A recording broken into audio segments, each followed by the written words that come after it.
ഷഹബാസ് വധക്കേസിൽ പ്രതികളാക്കപ്പെട്ട കുട്ടികളെ പരീക്ഷ എഴുതാൻ അനുവദിക്കുന്നതിൽ വലിയ പ്രതിഷേധമാണ് ഇന്നലെ ഉണ്ടായത്. വിദ്യാർത്ഥി സംഘടനകളടക്കം ഇതിനെതിരെ എതിർപ്പുമായി രംഗത്തെത്തിയിരുന്നു. എങ്കിലും ഇവർ സ്വസ്ഥമായി തന്നെ പരീക്ഷ എഴുതി. കുറ്റാരോപിതരായിരിക്കുന്നത് താമരശ്ശേരി ഗവൺമെന്റ് ഹയർ സെക്കൻഡറി സ്കൂളിലെ 5 വിദ്യാർത്ഥികളാണ്. ഇപ്പോഴത്തെ ഇവർക്ക് ജുവനൈൽ ഒബ്സർവേഷൻ ഹോമിൽ ലഭിക്കുന്നത് മികച്ച പരിഗണനയാണെന്നാണ് ലഭിക്കുന്ന വിവരം.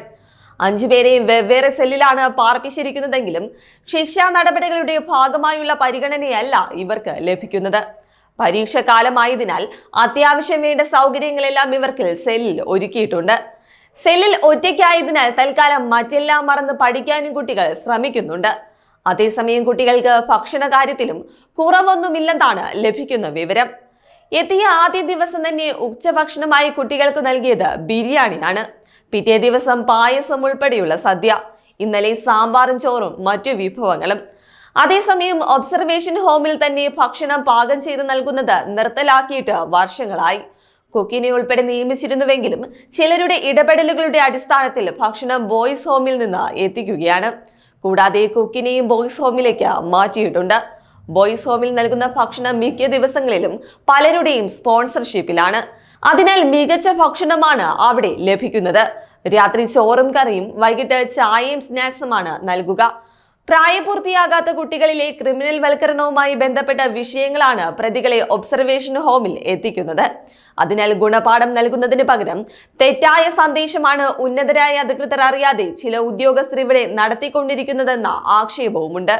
അതേസമയം ഷഹബാസ് വധക്കേസിൽ മുഖ്യപ്രതിയായ വിദ്യാർത്ഥിയുടെ രക്ഷിതാവിനെതിരെ കേസെടുക്കില്ലെന്ന് റൂറൽ ജില്ലാ മേധാവി KE ബൈജു അറിയിച്ചിരിക്കുകയാണ്. രക്ഷിതാവിനെ പ്രതി ചേർക്കേണ്ടതില്ലെന്നും നഞ്ചക്ക് കൈമാറിയത് പിതാവാണെന്നതിന് തെളിവില്ലെന്നും പറയുന്നു. അതേസമയം ഇയാൾക്ക് ക്രിമിനൽ പശ്ചാത്തലമുള്ളതായി പോലീസ് കണ്ടെത്തിയിട്ടുണ്ട്.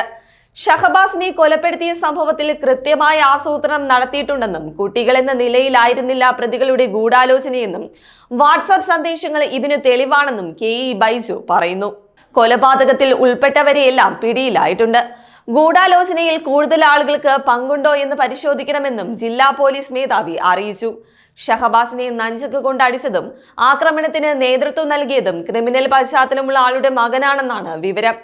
പ്രതിയുടെ വീട്ടിൽ നടത്തിയ പരിശോധനയെ നഞ്ചക്ക് കണ്ടെത്തിയിട്ടുമുണ്ട്. ഷഹബാസിനെ ആക്രമിക്കാൻ നേതൃത്വം നൽകിയ കുട്ടിയുടെ പിതാവിന് കൊട്ടേഷൻ രാഷ്ട്രീയ ബന്ധമുണ്ടെന്ന് പോലീസ് കണ്ടെത്തിയിരുന്നു. TP ചന്ദ്രശേഖരൻ വധക്കേസ് പ്രതികൾക്കൊപ്പം നിൽക്കുന്ന ചിത്രങ്ങളും കഴിഞ്ഞ ദിവസം പുറത്തു വന്നു. വിദ്യാർത്ഥികളെ ഏറ്റുമുട്ടുമ്പോൾ ഇയാൾ സംഭവ സ്ഥലത്തുണ്ടായിരുന്നുവെന്നാണ് ഷഹബാസിന്റെ ബന്ധുക്കൾ പറയുന്നത്. മുൻപും ഇയാൾ വിവിധ കേസുകളിൽ ഉൾപ്പെട്ടിരുന്നതായാണ് വിവരം. ഇക്കാര്യത്തെക്കുറിച്ച് പോലീസ് അന്വേഷിച്ചു വരികയാണ്. ഇയാൾ താമരശ്ശേരിയിലെ കൊട്ടേഷൻ സംഘങ്ങളുമായി ചേർന്ന് പ്രവർത്തിക്കുന്നയാളാണെന്നാണ് നാട്ടുകാരും പറയുന്നത്. പ്രതികളിൽ ഒരാളുടെ പിതാവ് പോലീസ് ഡ്രൈവറുമാണ്. അതേസമയം ഏറ്റുമുട്ടലിൽ പങ്കെടുത്ത മറ്റു കുട്ടികളെക്കുറിച്ചും പോലീസ് അന്വേഷണം നടത്തുകയാണ്. വൈകാതെ തന്നെ ഈ കേസിന്റെ ചുരുളഴിയും.